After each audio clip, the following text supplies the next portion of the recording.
How about you use on fleek? I heard the kids are saying that.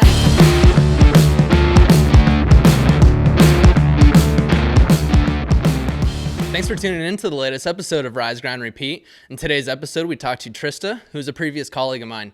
We talk about the power of storytelling and how to leverage it digitally. Let's hop right in.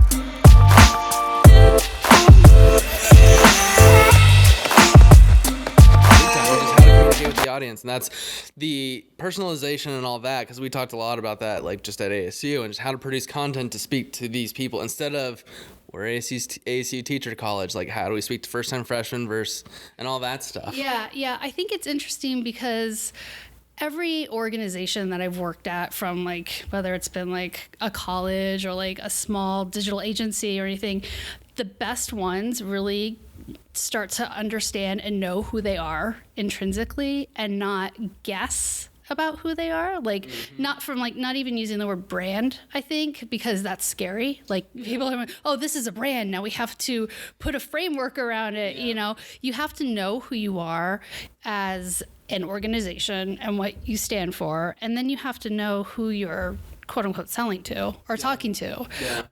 Because if you don't, the communication is just going to go like this.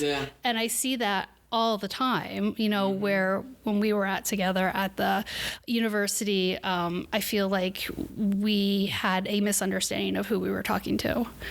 I think you and I were on the same page, and some of the younger people were on the same page of what we were trying to do. But, and I don't want to say it's a generational thing, but I think it's just getting clear and really crystal clear on what that idea is of what you're trying to do and what you're trying to sell, and then really know those people. Because if you don't know them, you don't know how to talk to them. Exactly. And at the end of the day, it's bringing value. Like, we're offering something. It's a solution to something, and so everyone has a different pain point, and if you're trying to speak to everyone instead of isolating the audiences, it's what is going to get this person to actually come in is gonna be different than what you say to this person. And it's identifying the pain points, and each generation, each age, each demographic, all that, there's different pain points, and it's identifying them and knowing who you are as a brand and how you can fulfill on that and all that. And it's a big thing that's missing across like just everything. I feel it's not. And how so now I'm working at a health and wellness company, so it's like how you are, you know, we have all these products, natural products and thing, and it's like if we don't know, we know what these products are, you know, well, we have like, you know, this special thing. It's called, I'm not going to say what the name of the product is because then someone will know where I work. But you know, it's this really healthy thing that comes from like, it's located in Russia in this primordial region. It's like, it sounds like too good to be true, but it's a really good thing. I take it every day,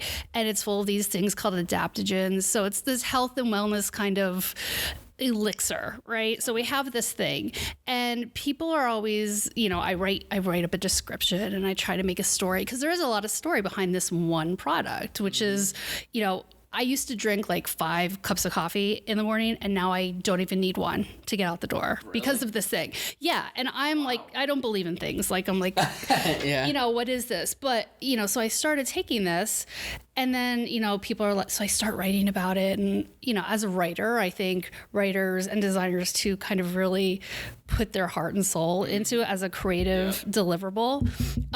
You know, and people are like, someone like in marketing will go and like write all over it, put their comments, or like, put this here, because this is what we say every time we talk about this, and mention X, Y, and Z, because this is the benefit, this is the feature that we talk about. Oh, that's another thing, features and benefits. People get that confused all the time, but it's I'd love to get into that in a second. Yeah. So it's like, put this in here, and it's like, you can't say the same thing about everything every single time, every single piece of communication. It's a story. It's a big, you know, kind of exchange and relationship building between the company and organization and who you're selling it to. So before you go to write, is it helpful to identify the audience and who you're trying to write to? And why? Yeah, you have to, because and this is sometimes, some companies are just like, we're writing it for first-time buyers. Okay, how old are they? First of all, that's a big thing. How do we have any stats on how much they use Facebook? How much do they use Instagram? How digitally connected are they? Where do they live? Do they live with their parents? Like, you want to get so granular. Yeah. You know what I mean? You want to get so specific Yep. on who that person is. So I'm writing exactly to you. Just like, I feel like every piece of communication should be a personal letter to somebody. And these days there's so much chatter and so much noise that if you're not that targeted, it's not going to be heard. And what's crazy is, like, with Facebook and everything, how in depth you can target. For example, like we were doing something talking to realtors yesterday about Facebook ads, and started just going through the platform and targeting people that just are interested in real estate in Zillow in Arizona. It's like 910,000. Now let's go to people that a 10-mile radius around here. It drops down to like 500,000. Then we said employment is only nurses, and now it got it down to like 10,000 people, and it's like, as you look at that number going down, the bigger it is, sure, it looks awesome, but how can you have a personalized one-to-one conversation with that person? If you know that someone is interested for a house and they're a nurse, and you have a sweet rate by now or whatever program geared towards nurses, now you can have a conversation with them. Absolutely. And you could even, whoever is writing that or designing that, whether it's an email or, if they've opted into text or whatever that piece of communication is, you can have this really personal communication that is almost like, in my head, I always call it like a love letter to somebody. I mean, it's not a love letter, but it's so you're trying to develop a relationship. And, when you develop a relationship with somebody, you don't just, I always say, you don't sit down at a table with somebody and go, I have red hair. I used to wear glasses. I am tall. You don't go through the checklist every single time. Then the next time you meet, you don't say the same thing. I am tall. I have red hair. You have to build this story and this relationship and this, talk about different things at different times. Yeah. And I think that's a big buzzword too, conversational. I think a lot of people aren't sure what they're saying when they say conversational. Because I've always been working on like brand styles and brand guidelines, and every place I've worked, we want our tone to be conversational. How have you seen it defined, and I guess how would you define it? Yeah. How I would define it is, well, first of all, and it's interesting, like now where I am now is finally where I got to a point where I kind of like stop. I'm like, when you say conversational marketing person, what do you mean? Because they think it to mean like just how we're having a dialogue, but then sometimes, and I remember you and I mentioned this at the place where we used to work before, we would write that way, and then somebody would see it and go, that's too conversational. Is someone going to take that the wrong way? Is someone going to be, so I define conversational. If an organization, company really wants to have a conversational tone, you got to keep it throughout. And it can be used wisely. It can be brought up, yelled and shouted, or it can be brought down. But you have to remember, it's kind of like if you're talking to like your best friend or your boyfriend or girlfriend versus your mother-in-law, or you're exactly. Your tone is going to be different. Your tone is going to be this. You're going to be you. Yeah.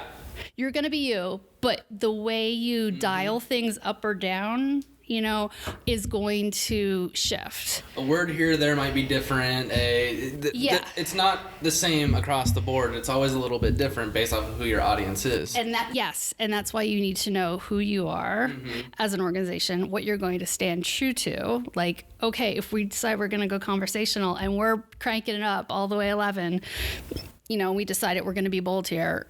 And you see it, if someone sees it and they start questioning, internally, is that the way we should have spoken to this person? You have to have everybody internally stand behind that and say, yeah, that's who we are. That's that sounds a lot easier said than done. I mean, how have you seen a time whenever that conversation progressed and okay, let's just do it, let's try it, because that's usually the biggest thing is it all sounds good, but once you start actually seeing the words and going, wait, that's not what we've said for the last 5, 10, 15 years, and all of a sudden it gets scary to some people. Yes, and I'm going through that right now a little bit where I am right now, and it's all par for the course. It's all completely normal.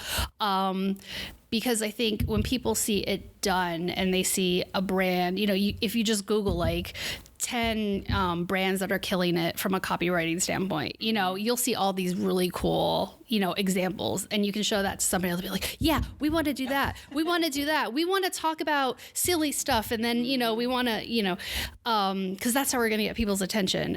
So when they see it final, I think is something different than, and I'm going to get really tactical here, but from a writer standpoint, if people see it just on a Word doc with just words, and you say, okay, Tribunal or whoever is going to review your work, from a branding standpoint, take a look at this. They're going to just change everything. And you could stand there and say, but you said conversational, but we're going to go bold. It doesn't matter. I think the biggest thing you can do is, as an organization or as a company or as someone in an internal organization or at an agency, is say, we're going to either test this, which is always fun to do, because sometimes you're wrong, but then so it's either, we're going to test this, or let me just show you a mock-up of what it would look with, these 3 words that are bold, short sentences, and, 1 line, subject line, and let's check the open rates and see what happens. Because numbers talk, that's the only thing that talks is numbers, not, but you said conversational, but you said this, but we said we want it to be cool. And, we're targeting, I get, I just got something to work on there. Like, we're targeting Gen Z in this. I'm like, oh, are we? We're targeting Gen Z, or we're targeting millennials. I'm like, well, there's a lot of different kinds of millennials. You can't just sit here and be like, all millennials are the same.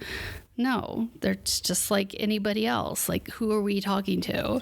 Exactly. But I think they meant it to be like, they meaning, the branding and the strategy was like, we want it to be, they wanted me to use like slang, right? And I wrote what I wrote about this description, and I looked back at it and I'm like, it looks like a 50-year-old woman, I'm not 50 yet, but is trying to write for an alien on another planet. Like, I'm using like all these words, like, I'm like, I don't think kids talk like this anymore, because they'd be like, how about you use on fleek? I heard the kids are saying that. It's trending on Google. It's on fleek, or I don't know, whatever, like younger people say, just like out there. And I'm like, it's here for a second. That word, whatever that word is here for a second, and then it's gone. Yep.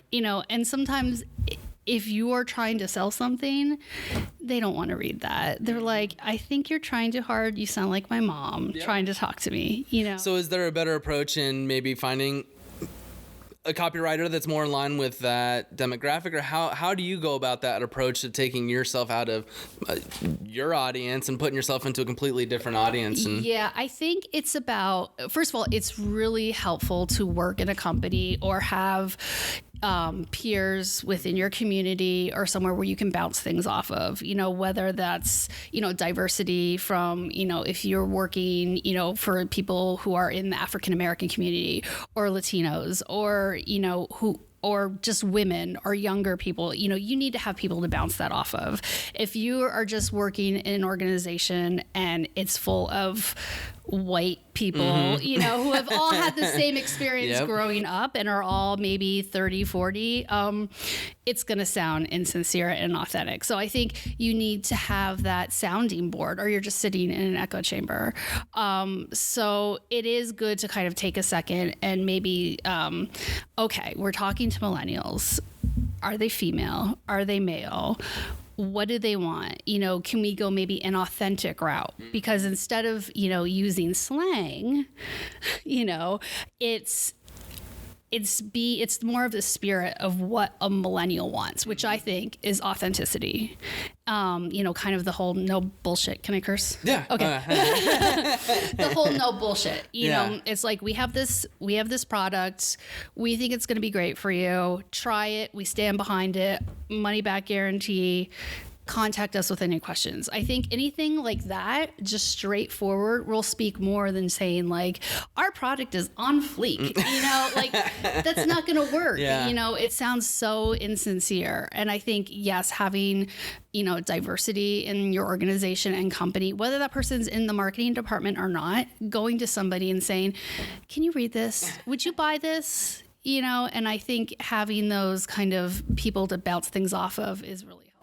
And so does that just not happen, that part of the process of bouncing ideas, and just say, does this actually sound good, or are we forcing this? Does that just not happen, or just people just don't care, they don't want to take the time, or like, because that is a big struggle that I've seen as well. So I mean, is it the fact that people just don't take the time to do it, or? I think a lot of things are based, and I don't want to get myself in trouble here. A lot of things are based on opinion, which is fine. Yeah. It's to be expected. We all have opinions. We all have our preferences. We all have what we like. We're never going to shed that at all, So I think it takes somebody, maybe it's not a writer, maybe it's not somebody in marketing, maybe it's more of a strategy person who's kind of a couple steps behind to be like, okay, maybe I don't like it, but who cares? Yeah. Right? That's not my job. Let me look. Is it hitting on all the pieces of the strategy? Is it hitting on all the things that I found out in the survey that maybe they found that they sent out and got results from?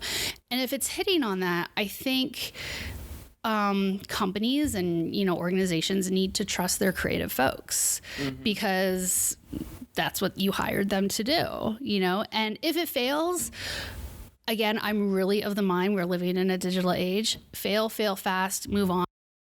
Be smart about it. Don't put 100% of your budget in this test. And it's like this one little mistake or what you think is a fail isn't going to tank your company. If anything, learn from it and do better the next time. I remember a conversation you and I had once, like I have never forgotten about this because I think about this every once in a while, is where you and I sat in a meeting and for an hour, 20 people talked about one word. Yep. It was an email. We all talked about this one word. Should we use this word? Is this the right word? Can someone bring up the thesaurus? Is that too? Like, are people going to know what that means? Like, it was such hand wringing about this one word. And it literally took an hour to get through it until all of our energy was spent. We probably could have tested the thing 5 different ways within that span of an hour. And I felt like we were wasting so much time. This is something that we talk about quite a bit. And it's like, and that one word, is that one word going to drive 30% more, all that stuff? And it's like, okay, you multiply 20 people by how much you make an hour, all that stuff. There's what could have been done with all that brain power over this one word. Maybe we could have produced a video or done a couple other things or done 6 different emails that maybe tested that word. There's so much more that we could have done, and it drove me nuts. Yeah. I think it drove a lot of us crazy. But I think that was I think it was a really good learning experience, because from a writing perspective, it's also the placement of the word.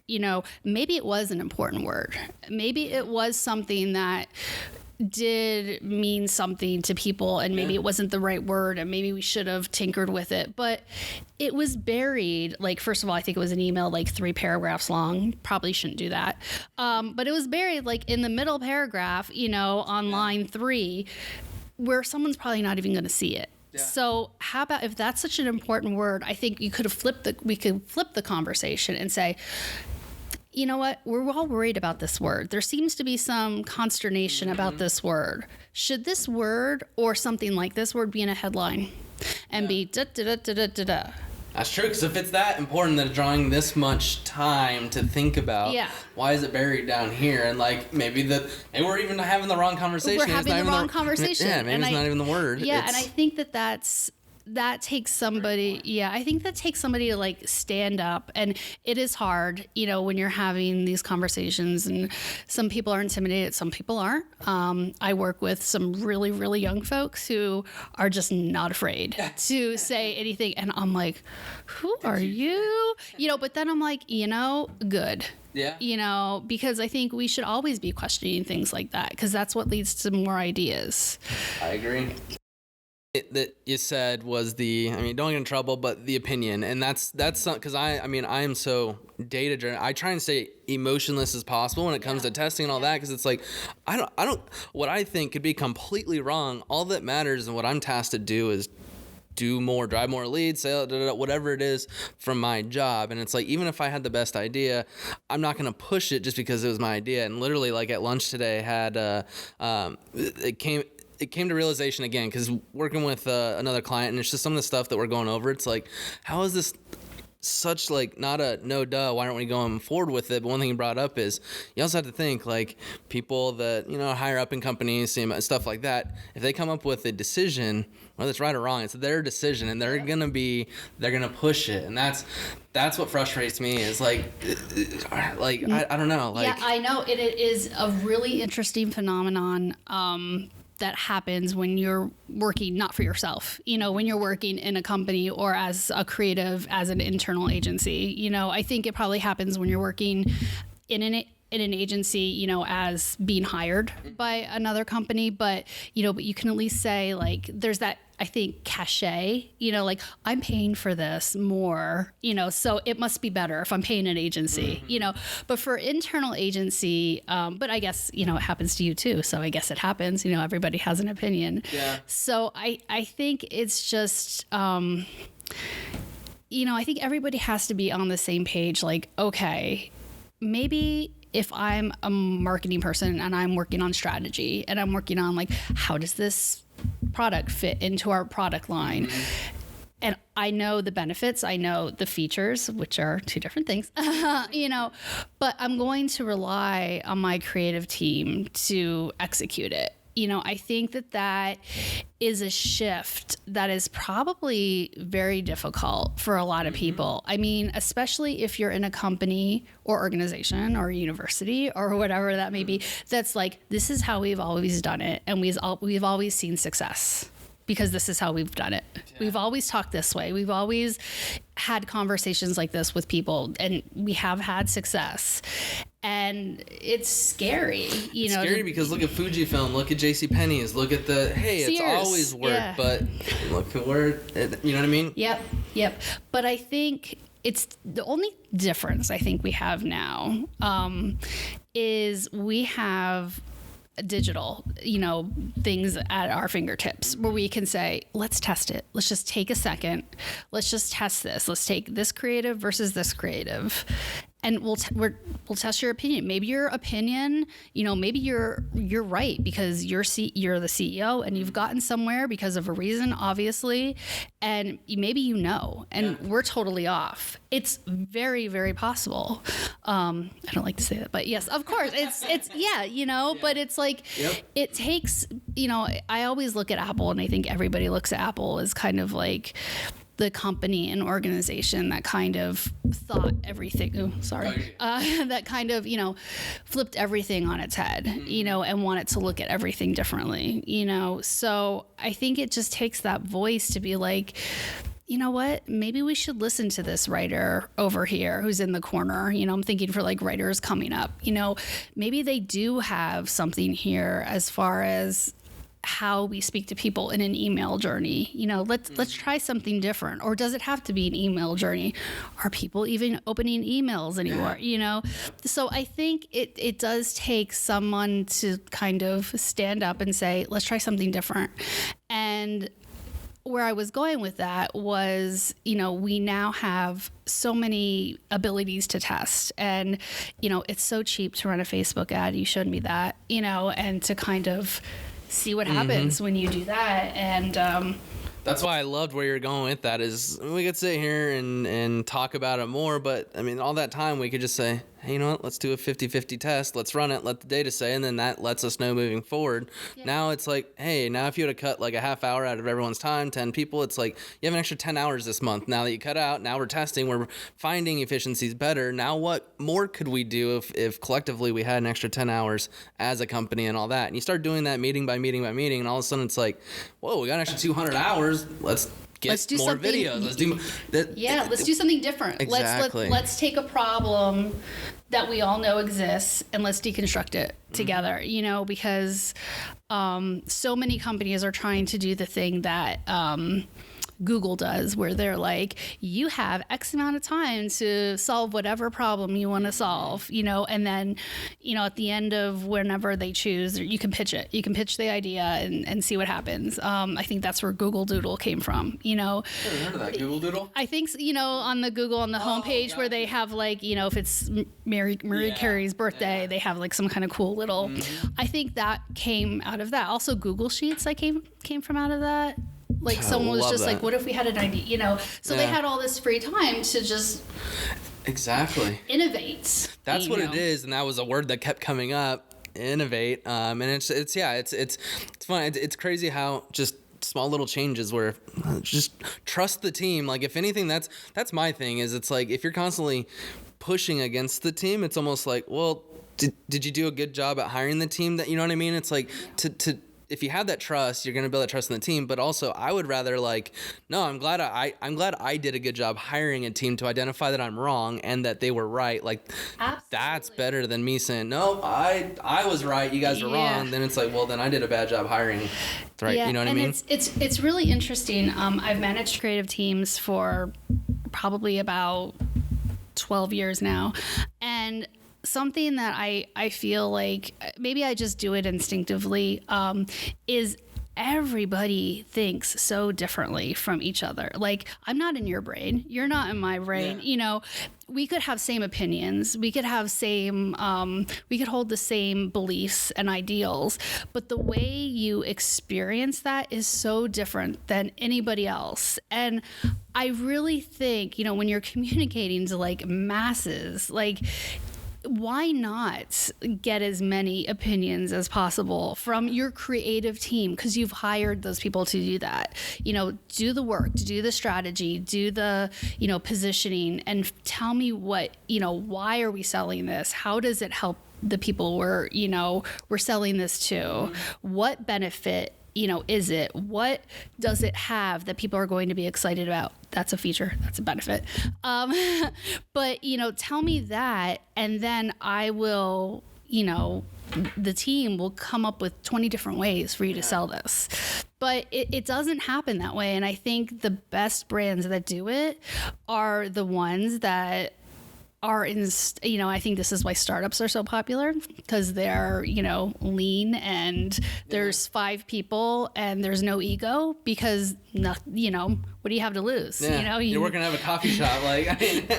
You already don't have any money. So, whatever, let's just, make some stuff up. I think those are the best brands that do it. And then from that moment in time, those nuggets of genius kind of stick and then evolve over time as the company grows. A lot of the best campaigns I've ever worked on has never come from one individual. It's come from a course of 5 or 6 different meetings and a couple emails and didn't even think about that. And then that got me thinking this way. Oh, didn't think about that. And the campaign shifted quite a bit from the original concept, but it was executed really well just because you had more collective thinking. You get more perspectives. When you get more perspectives, you get more creative ideas. Right. And there's something else that I thought about, I'm thinking about like writers and different teams, like in a traditional in-house agency, you have the marketing, the strategy, the SVP, and then you have the designers, for some reason, I feel like everybody thinks they're a writer,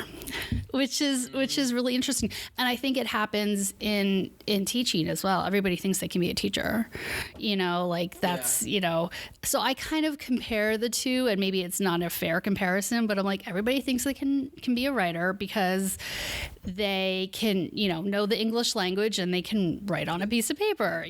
Everybody thinks they can be a teacher because how hard can it be? I'm just standing in front of kids all day.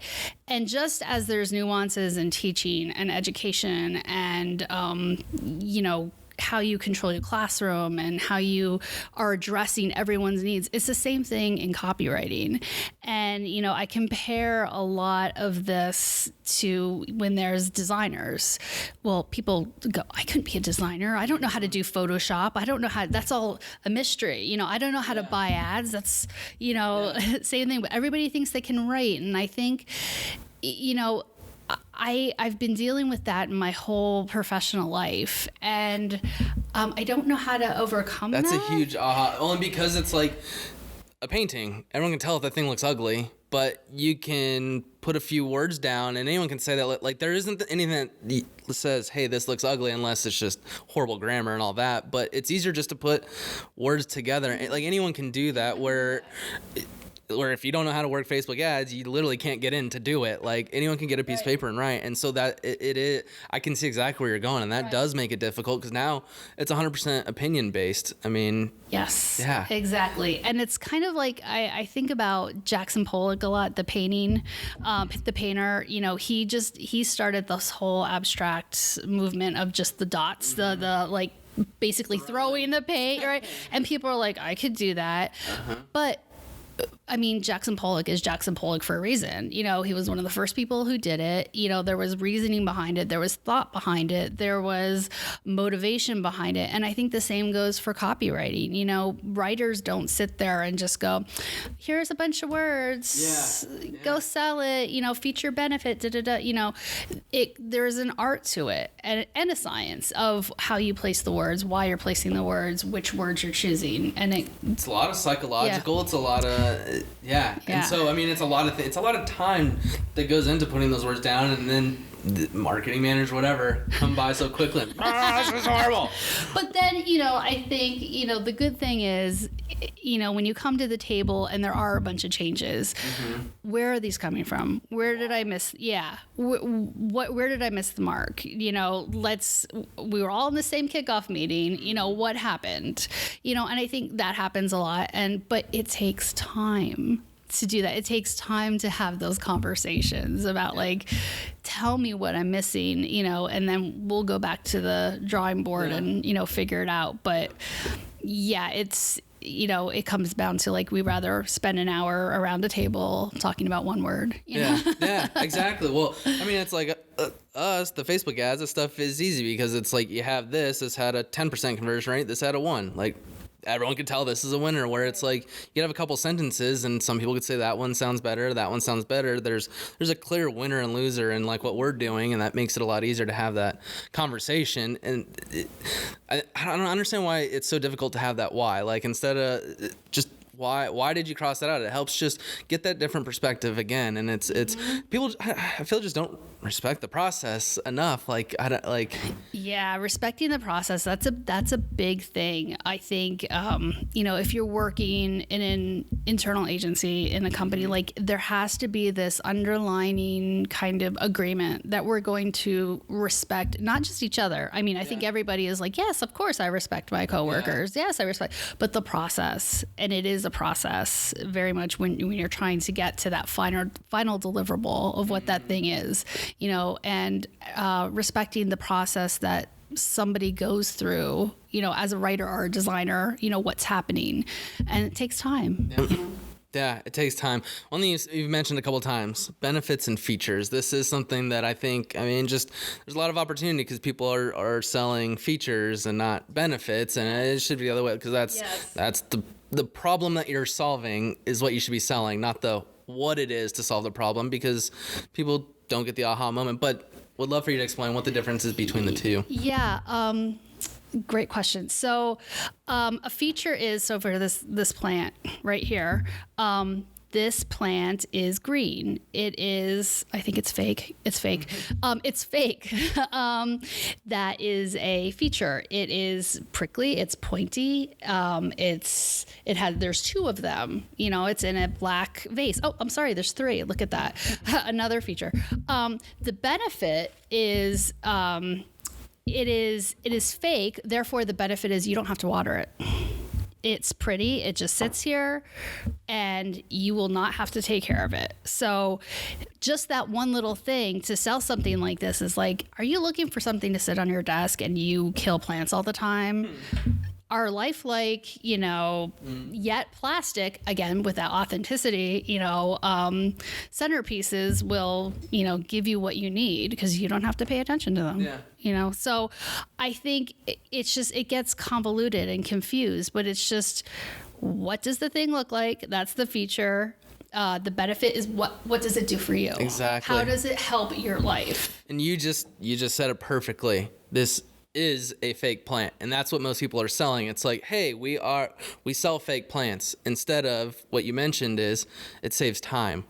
Everyone wants more time back in their day, and you lead it with that. Like, instead you find the pain point, and also, I was just listening to something. I don't know if it was a podcast or something before I came in here, and it was like she was talking about selling bridal dresses, and she was talking about a time where a woman came to her and said, we need to open a boutique. And she was like, you mean we need to open our own company? She's like, not a company. We need to open our own boutique. She's like, you mean our own store? No, a boutique. And I think she was telling something like back in the 40s, from like this origin story of this bridal company. No, it's a boutique, and this is like 1950. So a boutique, well, we can't open a boutique. That's something in France, Yeah. And she's like, we're not selling bridal dresses. Like, she was explaining how her friend was saying, like, we're not selling bridal dresses. We're selling the dream. The experience. We're selling the experience. And this woman who is a seamstress, she just couldn't get that because she's very tactical. She makes the dresses, Yeah. And the other woman came in with kind of the more, kind of the dream part of it. Like, we're not selling dresses. We're selling a dream. We're selling this idea of, fabric from France, and I think at the time it was after the war. So in this example, she was like, well, this fabric from France is coming in barrels. It's rags. She's like, it doesn't matter. It's from France. People don't care. You can make it look beautiful. So it's not about just taking, you want some plastic plants? Yeah. It's like, look, our plastic plants are plastic. I think you need to be authentic, but it looks real and it does the job and it dress ups the scene and you don't have to water it, Exactly. So I think you're selling an experience. And then you can go into the time and you tie it into who is it that this audience is? Are they parents? Yeah. So it's you love plants, but would you love to spend more time with your kids? Are you tired of wasting money? Exactly. Succulents are cool. Everybody wants them, but they take a little bit of time. You have to make sure you're getting them in the right light. I deal with this. I love succulents. When I kill them, I'm very sad. Yeah. But, if you have one, you like the look, it's just a desk. Yeah. It's just, the camera doesn't pick up the fact that it's fake. It's fake. Sorry. It's ruined. It's over. That's when somebody would be like, yeah, I want to buy that, for maybe, dressing homes, to sell homes. You don't want to, so I think that's kind of like, you need to, and bat it around a little bit and talk about it. Like, I'm sure this company who sold this plant, they probably had many, many conversations about this, which seems ridiculous and very, like in the minutia of things, but whoever bought it, it worked because it's here. Exactly. And there's so much more you can go with that. So, that's just the slight copy. And it's just, instead of what you're buying, it's the emotion or the what you're getting more of. And then you could take that and create more content around that. So if we're going to keep going on if you want more time with your kids, now you can write different blogs about just by buying this. Imagine if you guys went to Disneyland and got to, it gets... You go down the rabbit hole. Exactly. But that's where it gets fun. Yeah, definitely. Exactly. Yeah. So then, that gets into kind of storytelling and all that. And we got into that quite a bit, last place. And that's something that we've been trying to do more, just talk more about. And that's just storytelling. We're doing more and more videos, and they look really good. But one thing we're trying to focus on is how can we tell a story in 30 seconds, and then it's okay. Well, what is a story? And then it's have you heard of the hero's journey? And, of course. Yeah. So just trying to learn more about that, and it's super interesting. I mean, just and how do you do it like this? How do you do it in 30 seconds? Yeah. I saw this really good ad. It actually made me cry, and I think Nike does a really good job of these. And they don't always make it on TV. I think a lot of them are on their YouTube channel. I think it might be like 45 seconds, and it's this, you hear like, you just see a long path, and you just hear this. And the camera's just right there. It's not moving, and you just hear the pounding. And finally, in the distance comes this, kind of overweight kid who's probably 20, and he's sweating, and he's just like in pain. But here he is going, and it's like, just do it. Yeah. That's a story. Yeah. That's a story, because your brain, like, I just got goosebumps, because your brain fills in the rest. It's like Nike isn't just for athletes. Yeah. It's for anybody who wants to try to do better. Just do it. Just do better and try to run like everybody can run, and a story can be told in many different ways. And I think that comes back to like, how can we tell this story? What is the thing we're trying to sell? To get to that point, Nike probably went through many iterations, probably went through very like, somebody telling a story about a kid, but then it's like, what if we just showed this? Showing is always better than telling, even though I love my words and I love my writing, but, showing, especially if you're going to sell something, is always better. Yeah. So, I mean, love the whole storytelling. How do you approach that process from like, let's say we're going to sell video production service. Like how do you start that process for your creative, anything like that? Because that's something we're trying to figure out is how do we even start it? Is it identifying the audience first? Is it? I think, for a company that's selling something, like you're selling a service, is find somebody who you're working with already, who's your client. They're paying you money to do stuff. They have a story there. Whatever they're doing, somebody has a story in why they started their company. You said you worked with a realtor, right? That realtor has reasons as to why they're doing what they're doing. There's something interesting in there. Everybody has a story, even if they think they don't. They do, and they might be missing it because it's part of their life and it's part of who they are, so they don't even see it as something interesting.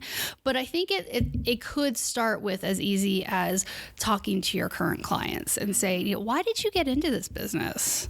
What made you get into this? And then once you find maybe something interesting there, it's kind of like there's all these threads, and you try to just pull on these little threads, and tease out. And, maybe with that one person, that there is such a compelling story that you could build your whole story around that one client. Charlie came to us because he's a realtor, and, his parents are from Russia, and he never thought the American dream was such ingrained in his soul, something like that, right? Or is it like, okay, you've talked to Charlie, now you're going to talk to Sue, who does, sells I don't know, something else, VCRs, which don't exist anymore, but, something like that, which they sell something, you want to find out, why did they get into this? And maybe there is a line that puts all these people together, and you could build a story that brings them all together. And then they were so, maybe it was something like so compelling, about the American dream, if that's the thread you chose to pull on. Yeah. They came to us.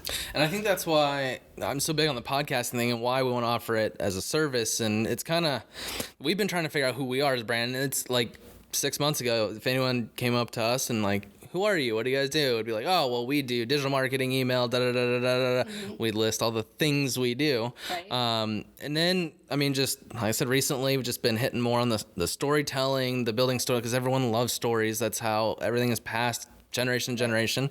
And so through podcasting, it's doing a 30-minute, 40-minute thing. There's a lot of stories that come out in there, and then kind of we've seen that, and then what we're doing is taking clips from it, and then over the course of 6 months, taking all these clips and then using Facebook ads and all that, building audiences. But I think the reason why I'm all for it is because there's so many stories that get told, and then you can clip them out and tell one big story. Yes. And so I think there's just so much value there. Yeah, no, you're doing. That's exactly what I would tell you to do. Is kind of just talk to people because people have stories, and at the end of the day, we're all people who have different stories, who have different experiences, and that's what sells things, is different experiences. People are interested of what other people's experiences are. And, just like with the Nike ad, you're like looking at this kid, you're like, what's his experience? Was he bullied? And you start, sometimes your brain is a very good storyteller. So sometimes all you need is a little. That's interesting. Yeah. So not even telling the story, having enough to let the imagination finish the story, because they're going to give the fairy tale end there, whatever it is. But if you can lead them to it. Yeah. Maybe that That's kid, used to be, maybe he's really good at running, even though he's fat and overweight. But we tell this story to ourselves, he's been bullied at school, he's trying to lose weight, and that it becomes very, emotional, but maybe it's not. Maybe he's just like, everything's fine with him, But when you have something that can lead someone's brain, kind of manipulate them a little bit, into thinking other things, that's also a good, motive of how to tell that story. Isn't it tough to say that? We were literally having this conversation yesterday where it's just like, literally all marketing is manipulating of. It's manipulation. Yeah, it's like, even as I'm saying it, as I got to that point, it's still hard to say because the word manipulation is such a derogative term. You know what I mean? Or most people take it because if you manipulate someone, usually you're taking advantage of. Yeah, but I think we're so far advanced in advertising that people know that they go in there with, like, you open that email, you're like, okay, manipulate me. I mean, you know what I mean? Like, you're not saying that, but you're like, especially if you get an email of a brand that you really love, you're like, ooh, what's on sale today? Yeah. Sell it to me, So people kind of go in, I think, with that expectation. And with new companies, when people are trying to get unawares, to know their name, it's tougher because there is no hook there. That's why I think going in authentic is the best way to do it. It's like, this is who we are. This is what I want to sell to you. Yeah. Here's why. I love it. And then you have to build on it from there. Mm-hmm. And the thing that excites me the most about just storytelling, this is something I heard like probably 2 months ago. But one thing that was interesting is when someone's listening to a story and actually engaging with it, it actually releases a chemical, Oxytocin, that is the same chemical that gets released whenever you're hugging a family member. So that chemical, it makes you feel like family and all that. If you're a brand that can tell a really good story, this is a quick way to make them feel like your brand is part of their family if you can execute on that story really well. And after that, I was like, man, that's powerful. You've now given them a physical bond to who you are. Yeah, that's very, very true. And I think, like, if you think about, do you remember the first book that you read that you were like, oh my gosh, that is such good writing? Do you remember, like, as a kid or anything? I don't remember the exact one, but I do remember that because I read 2 or 3 and I wasn't a fan, but it was a baseball book. Yeah. Yeah, of course. But you were like, I remember the first book I read. It was called Tuck Everlasting. I was probably like, it was like, there's like no pictures in it. And so I was probably like 6 or 7. And I remember I read the book, I closed it, and I burst into tears. Not because like it was a sad ending, but I was like, I am sad that this book is over and I cannot go and visit these people anymore. The story's over. I closed the book, and I was so little, and I just remember that. And that's how, stories are just so, they stick with you, and that's a great vehicle for, selling a product is, And I think there's huge opportunity in it because anyone and everyone with the camera now can make videos. Where like before to make a video commercial, I mean, you had to hire all this stuff, and like, so now we get a lot more content being produced, but there's no stories, nothing behind it. And so I think there's huge opportunities if you can identify and execute on telling a story well in a 30 to 60 second slot. Right. I mean, yeah. And sometimes I think it comes upon you in a happy accident, you know, especially like as a company like yourself who is like just like collecting all these things. You're like a collector. I think the story can be created later. Yeah. You know, I think that's what you're going for. But then I think once you start, you know, seeing how it starts coming together, you'll be able to easily get in front of it and be like, oh, here's the story. This is how it created itself. I can create that, you know, by looking for it and looking. It's about looking for patterns. It's about looking how people relate to certain things. So it's all the fun stuff, psychology. It is. It's very, they say that writers should always also major in psychology. Did you take No, I think I'd be too dangerous. Just kidding. I own this world. It's over. Game over. Awesome. Well, I mean, as we kind of wrap up, would love to hear, if I'm a business, I know I need to be telling stories. I need to write. What is the best way that someone could go about writing, not just to put pen to paper and just write stuff down, but how they can think about how they can articulate their brand or tell their story? What would be the best approach? Or I think, you know, it's some of the things that I have done, you know, if I don't have time to like sit down, like open up my journal and write this, you know, it becomes a thing, is just record yourself talking. I've done this, like if you have a thought about something, and I think thoughts can come to us like in the middle of the night. They come to us in the shower, which is amazing. You know, and just if you're working on something like this, like what is a story I can tell about my company or a product I'm, you know, trying to sell? Just ask yourself that question and your brain will start working on it, you know, automatically. And then I think just having like a recorder with you at all times, and whatever comes into your mind about who you are or what that product is or why. I mean, the person's an entrepreneur, so they're probably passionate about something that they do. Like why are you passionate about this? Why do you like selling plastic plants? You know, why are you passionate about, you know, being a realtor? You know, you're selling the American dream, you know, so pull on that, you know. And I think to sit down and write, you know, or type, you know, that takes, but to just talk, everybody can do that. I mean, we've gotten lazier and lazier, which is why, because we're busier and busier. But if you're working on launching your own company and trying to get that product out there, you have time to just talk about it. It's probably one thing you're really good at, you know, so just record yourself talking about, you know, okay, why did I start this company? And just start talking, and something is going to come out. And, you know, 9 times out of 10, that's what an agency is going to do when you're like, hey, I need a campaign. You know, I need something. They're going to say, tell me about your business. What do you do? What are you passionate about? You know, and I think that that's what it comes down to. And that's where the story is the passion and the emotion.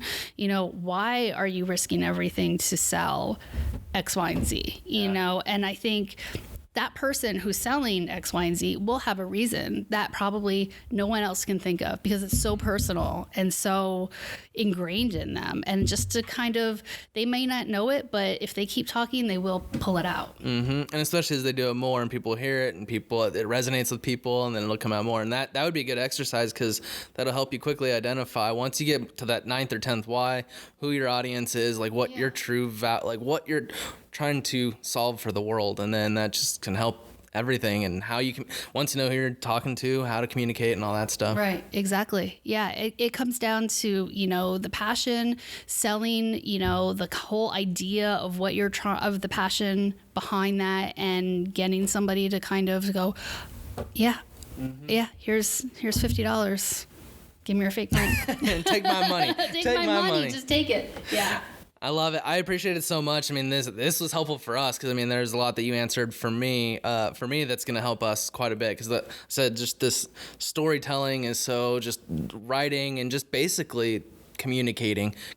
There's so much power there, and that's what we're trying to figure out how to do between audio, video, and all that stuff. Yeah, and so and I think it's great that you're just kind of a collector of things right now. I like that. I like, you have like the Facebook ads, you have, the stories, and at some point, you're going to have enough where you're going to go, look at that. We're getting there. So it's one thing that we actually came up with about a week and a half ago is like, instead of full service digital marketing agency is so what we do is we help brands grow by telling their story digitally. And so. And how long did it take you to get to that? Like 12 months? Yeah. A year. It's so simple, but. And now I'm just like, how not? Like, what? Yeah, exactly. But it took you a while to like really get there. Hear feedback from 20, 50, 100 people, us talking internally on like, what is it that we love to do? And it takes time. It takes a lot of conversations. It takes a lot of not uncomfortable, but a lot of the whys that it's like, it's just easier to say, I'm not going to answer it than really take the time, 30 minutes, hour to think through it. Yeah. And I think that's why it's valuable to pay a professional to do things like this, because you've already gone through that, right? You know what it takes to get to those, 4 or 5 words. Yep. And people think it's easy, and it's not, but now you've gone through it, you know how to do it. And I think that's why agencies exist, and that's why internal agencies exist, because they know what it takes to get there. And back to what we were saying, respecting that journey. Yep. Love it. Appreciate the time. Thank you.